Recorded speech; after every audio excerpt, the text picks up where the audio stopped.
वादिराजा कण्ठादितो यै ध्यानस्थितस्यैव प्रणवितानं यशोपसर्गं निर्वर्तयतं नमामि पाशं महताधरेण नमामि पाशं महताधरेण।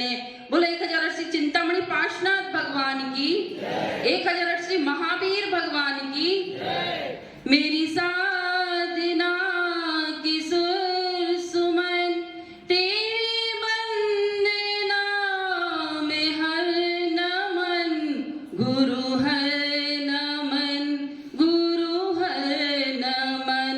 तेरा ध्यान मुक्ति का द्वार है, मानो जिंदगी का सार है।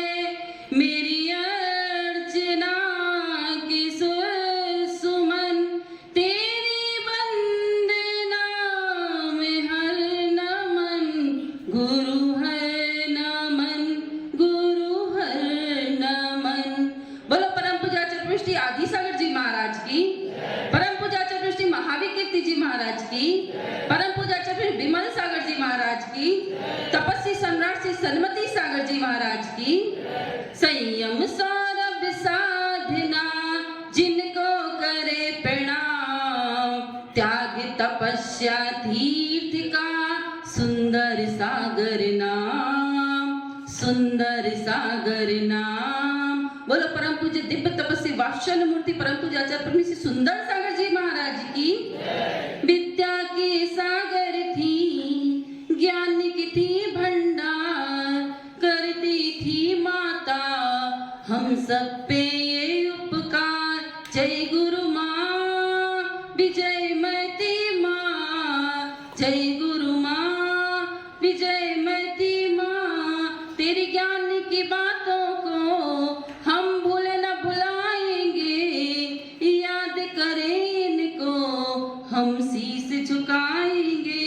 जय गुरु माँ विजयमती माँ, जय गुरु माँ विजयमती माँ। बोलो परम पूज्य प्रथम गणेश्वर विजयमती माता जी की, जैन धर्म की।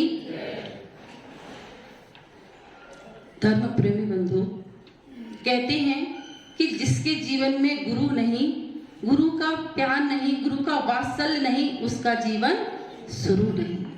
जैसे दीपक में प्रकाश का महत्व है,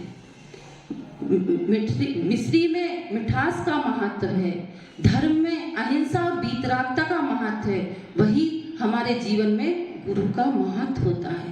जो गुरु का महत्व जानते हैं समझते हैं, उनके दिल से यही निकलता है कि जिस दिन गुरु ना मिले ता दिन लगे उपास।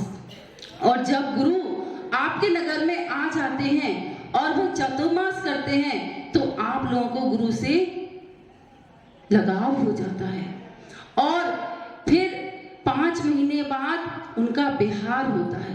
तो कहते हैं कि जब पानी एक जगह ठहर जाता है तो वह कैसा हो जाता है, गंदा हो जाता है, बदबूदार हो जाता है। और पानी निरंतर प्रभावित होता रहे तो वह स्वच्छ रहता है, निर्मल रहता है।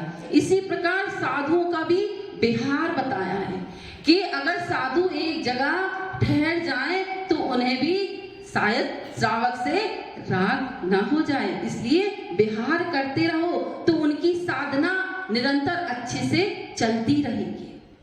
और सागवाड़ा वाले तो बहुत ही पुण्यशाली और भाग्यशाली हैं जिन्होंने एक नहीं, दो नहीं, तीन साधुओं का चातुर्मास कराया।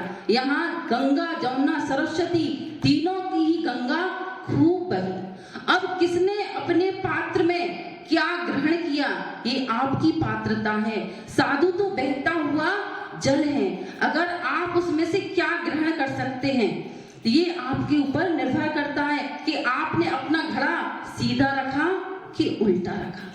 इसी क्रम में दिनेश जी कोडनिया का परिवार बहुत ही सौभाग्यशाली और पुण्यशाली है।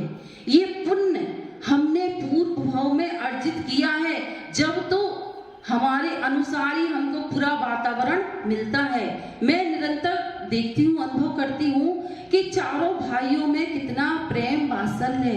एक धर्म के में सबको रुचि है। परिवार का अगर छोटा सा बच्चा भी है तो उसको धर्म में रुचि है। क्यों है? कि हमने पूर्व भाव में ऐसा पुण्य किया है तो हमें आसपास का वातावरण भी वैसा अनुकूल मिलता है। नहीं तो अगर हमारे पुण्य का उदय नहीं है तो हमें सब विपरीत बुद्धि वाले मिल जाते हैं, कोई किसी की बात नहीं सुनता।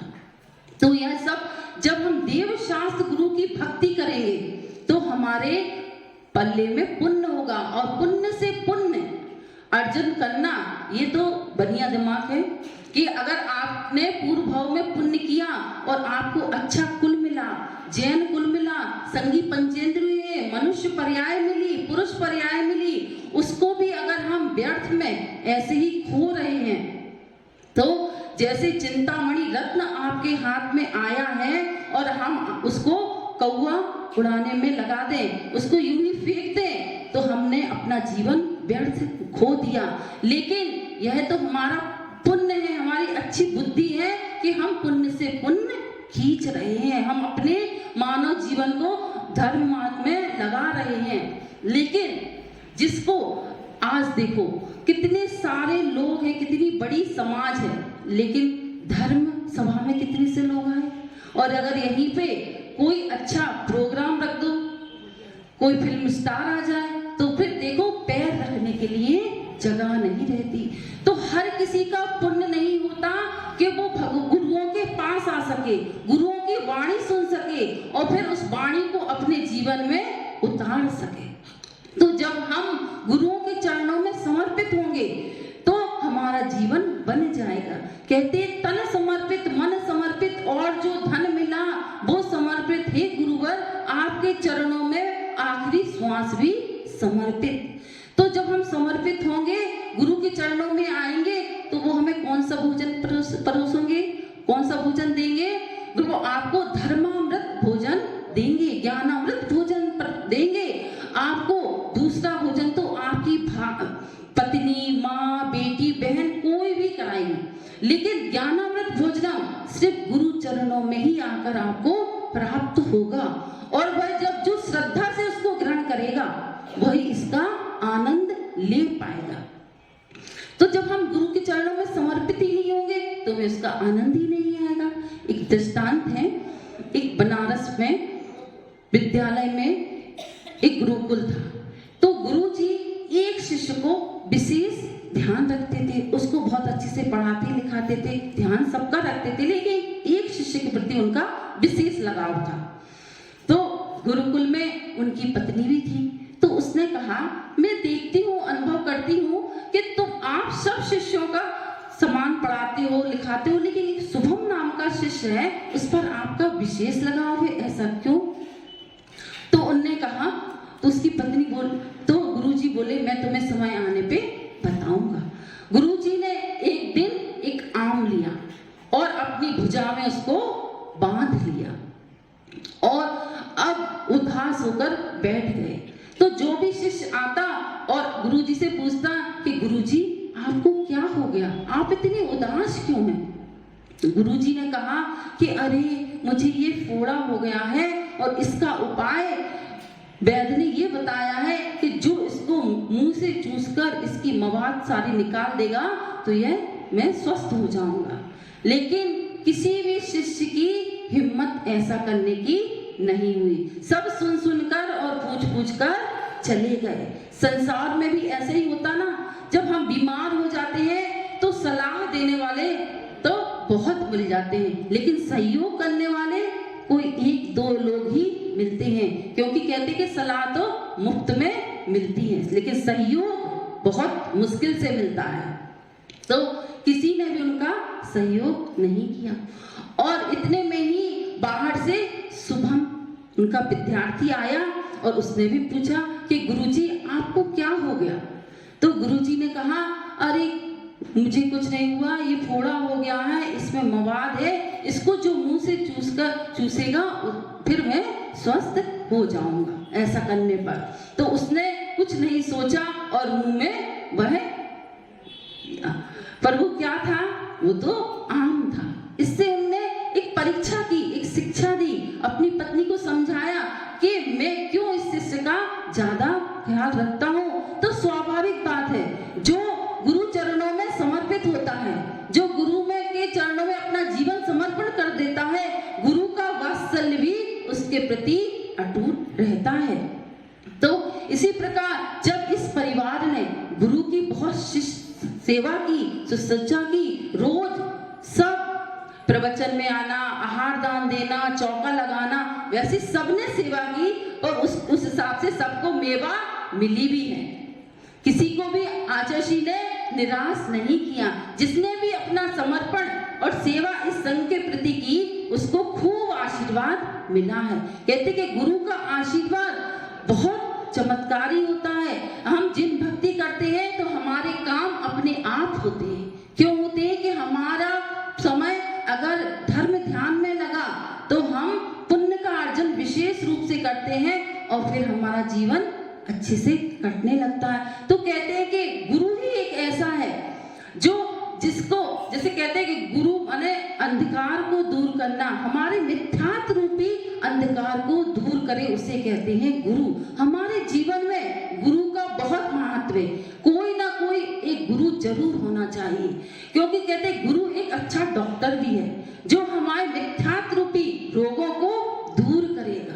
गुरु एक इंजीनियर है, जब हमारी जीवन शैली को, हमें कैसे जीना है, कैसे उठना है, कैसे बैठना है, हम लोग भी जब संग में आते हैं तो हम भी आपके जैसे साधारण ही रहते हैं, पर जब गुरु का आशीर्वाद मिलता है, गुरु ही हमको उठना, बैठना, चलना, सीखा सब कुछ सिखाते हैं। और आचार्य जी का तो इतना वात्सल्य है हम सब लोगों को पर कि वो हम लोगों को कैसे बोलना, कैसे चलना, सब कुछ सिखाते हैं। तो गुरु ही एक ऐसे हैं, एक ऐसा गुरु है जो हमारी जीवन शैली पर एक ऐसा नक्शा बता रहा है कि आपको कैसे अपना जीवन यापन करना है। बाकी संसार में कोई भी ऐसा नहीं है जो आपको बताए कि अपना जीवन कैसे जीना। सब इस संसार रूपी कीचड़ में है, आपको फंसाएंगे ही।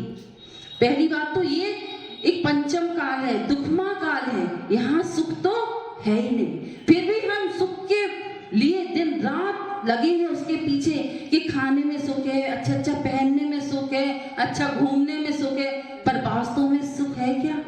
सुख नहीं है, ये तो सुखाभास है। क्योंकि हम कुछ भी ग्रहण करते, फिर शाम को हमको भूख लगाती तो हम फिर दुखी हो जाते। लेकिन हमको ऐसा सुख को प्राप्त करना है गुरु चरणों में आकर कि वो सुख कभी खत्म ही ना हो, ऐसा आनंदमय सुख हो, अटूट सुख हो, जिसका कभी विनाश ही ना हो। लेकिन उस सुख को हम कब ग्रहण कर पाएंगे? जब हम गुरु चरणों में समर्पित होंगे, जब हम गुरु चरणों में आएंगे। तो हमें अपने जीवन को गुरु चरणों में समर्पित करना है, कुछ बनना है, अपने इस मनुष्य पर्याय को यूं ही व्यर्थ में नहीं खोना है कि हम क्या साथ में लेके आए थे और जब जाएंगे इस भाव से तो क्या साथ में लेके जाएंगे। कम से कम हम इतना तो ले जाएं कि हमारा अगला जन्म छठे काल में ना हो, क्योंकि छठा काल कौन सा काल है? दुखमा दुखमा। उस काल में इतना दुख है, ना धर्म है, ना राजा है, ना अग्नि है, कुछ भी नहीं है। इतने छोटे छोटे से इंसान होंगे, खाने के लिए उनके लिए कुछ भी नहीं होगा, मांस खाएंगे, एक दूसरे का भक्षण करेंगे, बहुत दुख होगा।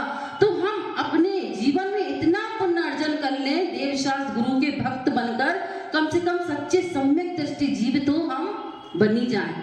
वैसे आप सब लोग बन गए होंगे, क्योंकि 4-5 महीने हो गए आप लोगों से कहते कि अपना गुणस्थान बढ़ाओ।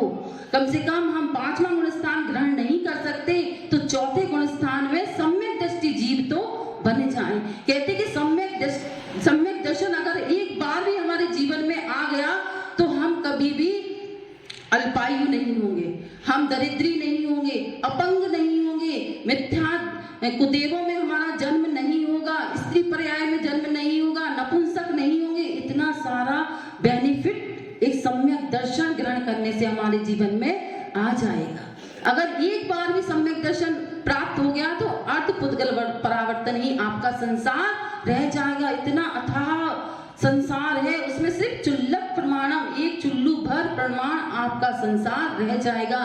तो कम से कम सच्चे देव शास्त्र गुरु के भक्त तो हम बन ही जाएं और हम अपना प्रभाव में ये तो साथ में ले जाएं कि हमारा जन्म छठे काल में नहीं हो, चतुर्थ काल में। अभी कहीं भी जाते हो आप यात्रा के लिए तो आपकी क्या भावना रहती है कि हमको एक साफ सुथरी धर्मशाला मिले, कि गंदी संदी धर्मशाला में रहना पसंद करोगे? साफ सुथरी धर्मशाला। तो फिर एक मनुष्य पर्याय मिलकर एक जंक्शन है, इसमें चारों गतियों में आप जा सकते। आप चाहें तो खूब आराम परिग्रह और पाप कर्म करें तो नरक गति में चले जाएंगे, और नरक गति की कैसी धर्मशाला है? गंदी संदी, उसमें रहना पसंद नहीं करोगे ना। तो और चाहे तो मायाचारी करो तो त्रियंच पर्याय मिल जाएगी, और अगर आपने अल्प आरंभ अल्प परिग्रह और पुण्य अर्जन किया तो साफ सुथरी देवों वाली धर्मशाला मिल जाएगी। और यहाँ से अगर आपके अच्छे संस्कार रहे तो वहां जाकर भी आप विषय भोगों में नहीं पड़ोगे, वहां जाकर भगवान की समूह शरण में दर्शन करोगे, नंदीश्वर दीप के दर्शन करोगे, और वहां जब ये काल पूरा हो जाएगा फिर आके मनुष्य पर्याय धारण करना, मुनि व्रतों को धारण करना। कम से कम ये भावना तो भाना ही कि हमारा अंत में समाधि मरण हो जाए। कहीं भी हम जाएं तो हम गुरु चरणों में जाएं और हमारा अंत में समाधि मरण हो, यही भावना हमें दिन रात पाना। अगर आप महाव्रत धारण नहीं कर सकते तो कम से कम देश व्रत तो धारण हमें कर लेना ही चाहिए। तब आपकी बनिया बुद्धि है कि आपने प्लस में प्लस किया, नहीं तो आपने प्लस तो मिला है, पुण्य तो मिला है, पुण्य से चंचला लक्ष्मी मिली है, मनुष्य पर्याय मिला है, लेकिन उस चंचल लक्ष्मी का हम सदुपयोग कहाँ कर रहे हैं? विषय भोगों में कर रहे हैं कि दान में कर रहे हैं? नहीं तो उसका नाश तो होना ही है। तो ये आपके विवेक, आपकी बुद्धि की परीक्षा है कि हमको ये मनुष्य पर्याय मिली है, ये जैन कुल मिला है, और भारतवर्ष में हमारा जन्म हुआ है, नहीं तो कहीं विदेश में जन्म होता तो ना वहाँ देव दर्शन है, ना गुरुओं का उपदेश है, ना गुरु है। सिर्फ वहां पर क्या है, विषय भोगों की इतनी सामग्री है कि उसी में आपका अपना पूरा जीवन आप यूं ही अपना व्यतीत करोगे। तो हमारी समझदारी यही है कि हमें गुरु चरणों में अपने जीवन को समर्पित करना है, इस मनुष्य पर्याय को सफल बनाना है और अपने आत्म कल्याण करना है, समाधि की भावना पाना है। बोलो परम पूज्य आचार्य सुंदर सागर जी महाराज की।